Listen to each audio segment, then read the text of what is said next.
Hello there guys and welcome back to the channel. Today I have a little bit of a different video because today we're going to take a look at the P38 G1 and, well, why is it different? It's because it is a heavy fighter and you will most likely not see that very often on this channel because overall I don't think heavy fighters are very good apart from a very select few, the P38 series being one of them.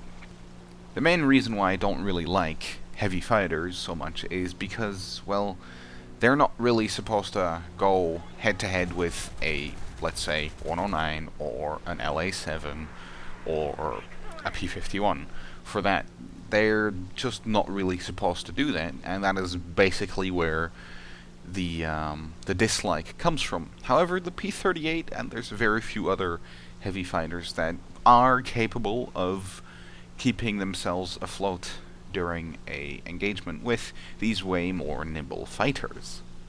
Now the P38G for me, or any P38 really, is an exception for this. The reason why I flew out the G is, well, no particular reason, apart from the fact that it was a battle rating 3.7 and I decided, you know what, I'm just going to take it out for a bit.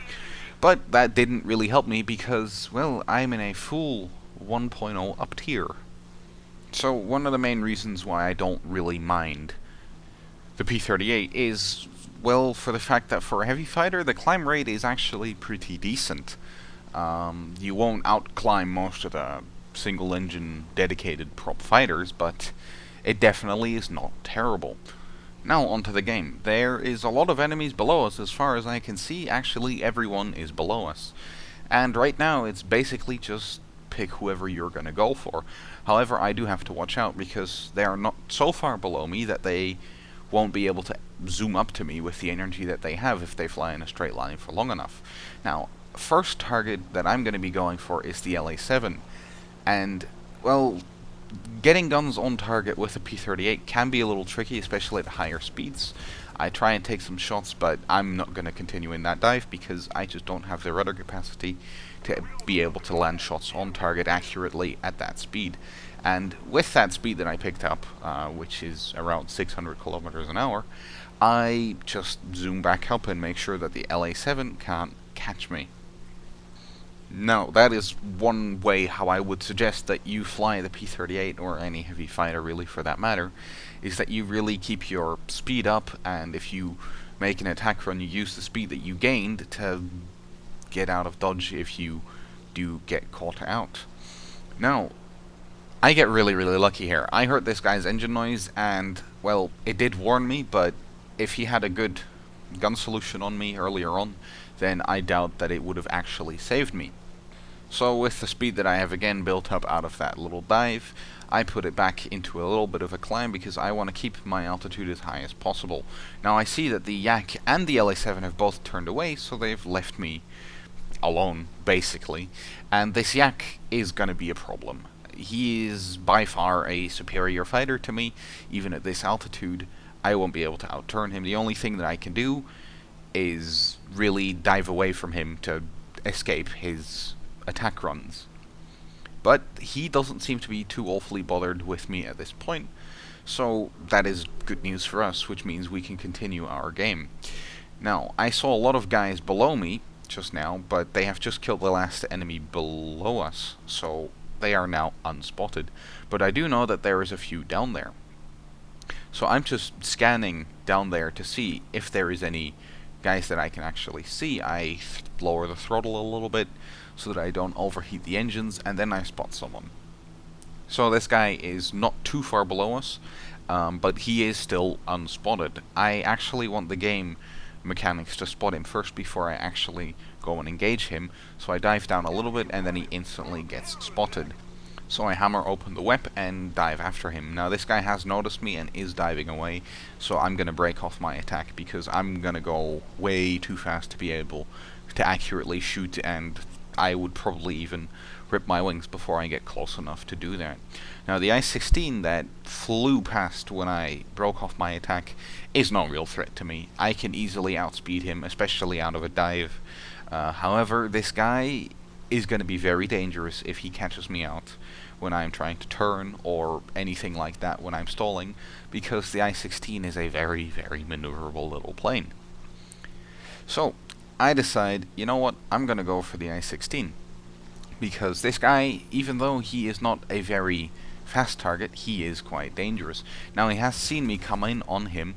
I just take a quick burst, just hoping for the best, but it doesn't really do anything. And to be honest, I didn't really expect it to hit either way. And then the Yak 3 gets spotted again.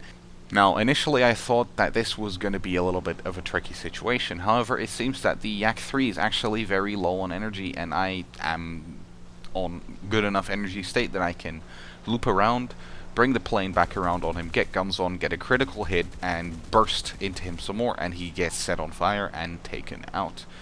So the Yak 9 is pretty close as well, so I have to watch out for him, because this plane is, as I said before, very susceptible to being outmaneuvered in a low fight. However, he is also in a very low energy state, so I don't have to worry about him too much. Now the I-16 has come and joined the fight as well. So at this point I gotta try and help out my Spitfire friend down there, because there is 3 guys, even 4 guys, getting close to him, and there's no way he's gonna survive that on his own. So I hammer open the throttle again and I pick my target. At this point I am looking at the LA7, because the LA7 is a dangerous target and he is close enough for me to make an attack run, but then the I-16 maneuvers up and loses a lot of his energy. I make a pass on him, get a critical hit, and it looks like I wrecked his engine pretty good in that one. Now the Yak 9K comes up after me, and I just do some spazzy maneuvers, and I use the energy that I gained out of that dive. I see that he is starting to stall and starting to lose control of his aircraft. I put the plane around. When he stalls, I give him a good burst, get some hits.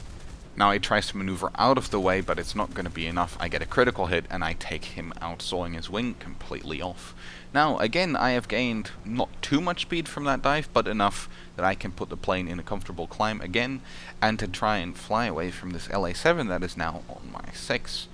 Now the LA7 is a very dangerous target and enemy to face below 3 kilometers, because the LA7 has WEP up until that point. As soon as it gets above that, the engine starts to lack a little bit. Now what I do here is I just try and see if he can actually keep up with me.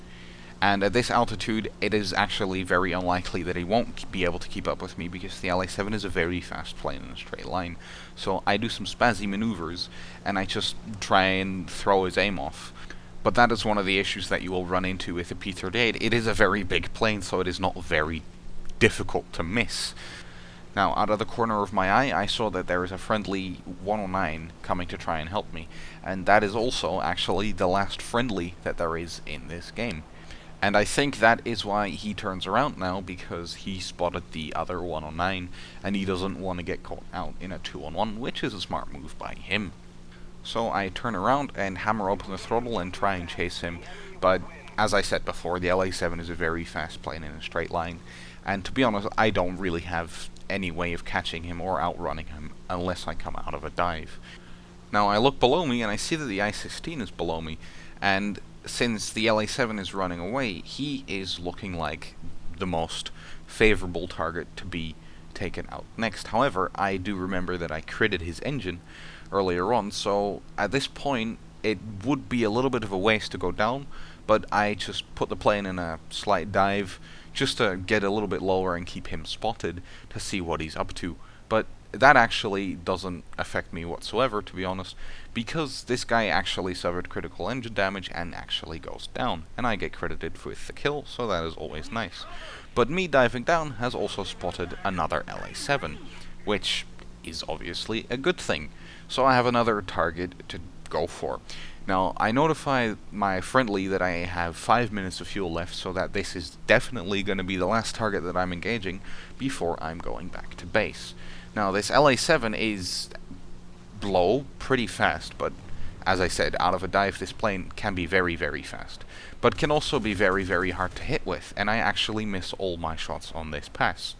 Now, I hammer open the throttle again, come back around, because I see that he's actually not really starting to turn until very, very late, and he doesn't actually go for a head-on or anything.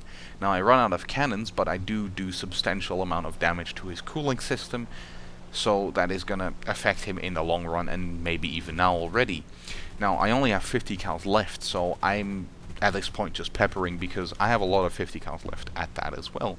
So there is no real waste in shooting them around him and trying to make him make a mistake, because I'm going back to base either way. Now I get a crit on him, and that crit is tail control, and this guy is toast. I just pepper him full of more 50 cals, because at this point there's no real waste to it. Now, I'm going to be putting a little jump cut here, because I'm just going to go back to the base, refuel and rearm, and, well, that would be quite boring for you guys to watch. So I will join you guys again when the action continues. Now, sadly, my 109 friend has died, so I'm all alone in this game. He died to an LA7 that was around 10 kilometers further away from where I am now. So that's why I'm going to keep an eye on my surroundings, because that guy is most certainly going to come and help out his PE2 friend. So I get some early hits on, nothing too critical, and I'm just going to keep the speed high and the altitude high, so that in case that the LA7 comes peeking around the corner, I have enough to actually still be relatively decent in the fight. Now, the P2 goes down very, very quickly. I just put a quick burst into him and he dies. Now I put the plane in a climb again, and what I want to do is really just get a lot of altitude quickly, because I know that the LA7 is around somewhere. So I turn back to my base as well, kind of, so that I also run away from him while I climb. However, the chance is very big that he is already making his way over here, because I engaged the PE2, and he will have undoubtedly spotted me for him to be able to locate me. And this is where I spot the LA7, and he is above me, and that is bad news. So, what can I do in this situation? Well, to be honest, not a whole lot. The LA7 is a whole 1 BR higher than me, and I'm a heavy fighter. He's a very nimble, dedicated single prop fighter, so I'm gonna have a lot of trouble with this guy, and I really have to try my very best to try and take him out. Now, he goes into a slight climb. He tries to make me climb up after him and stall out, but I know better than to do that. However, I really can't do very much in this situation. The only thing that I can hope for is that he overshoots, and that I can get guns on and actually take him out as well rather quickly. Now, he starts a dive on me. I turn into him, basically, what I'm trying here, and I just make the plane as small a target for him to shoot at as possible by only giving him basically the fuselage to shoot at. Now, he gets some hits in, nothing too critical, so that is good. I try and get guns on, do some quick bursts, but I get some hits, and to be honest, that is really it. He is way too fast for me to actually be able to afford myself to actually go after him, so I point the nose down again. I do have a little bit of altitude to work with and to keep my energy up high with, so that I can try and evade him for long enough that he maybe makes a mistake, but he already is coming down for another pass. Now, at this point, I'm still relatively okay, because he is not very far behind me. He's more above me. I turn below him so that he has the less gun time on target. I again make my plane a smaller target for him as possible to hit, and he overshoots again. I try and climb up after him again and try and get guns on. However, the P38 in this kind of maneuver loses speed rather quickly, so I have to point the nose down again, because I'm almost stalling out. So I put the nose down again to try and gain as much energy as I can. I pull up again. I actually kind of mess up with my mouse there and my camera angle, and at this point he basically has me, because he has enough gun time on target to really be able to spray, and he sets me on fire, which is very unfortunate. I try and go up after him to maybe try and kill him while I'm still on fire. I do get guns on, get some hits, but sadly no cigar. At this point, the only thing that I can hope for is for the fire to go out, which it actually does, so in that respect, I am really quite lucky, but the fire has done so much damage to my plane that I am no longer combat capable, definitely not against a plane that is a whole BR higher than me. Now, I try and cut throttle to make him overshoot again, but this guy knows what he's doing. He cuts throttle as well, a little bit, not too much, and he just tears me apart. Now, just one last thing before I close this video up. This guy actually wrote me a message after the game was done. That is up on screen right now, so if you want to read it, you can go ahead and read it. And, well, the chances that this guy is watching this particular video are very, very slim. But just in case you are watching, thanks, dude. That was really quite a nice fight. Now, that is going to be it for this video, guys. I do hope you enjoyed, and I will see you in the next one.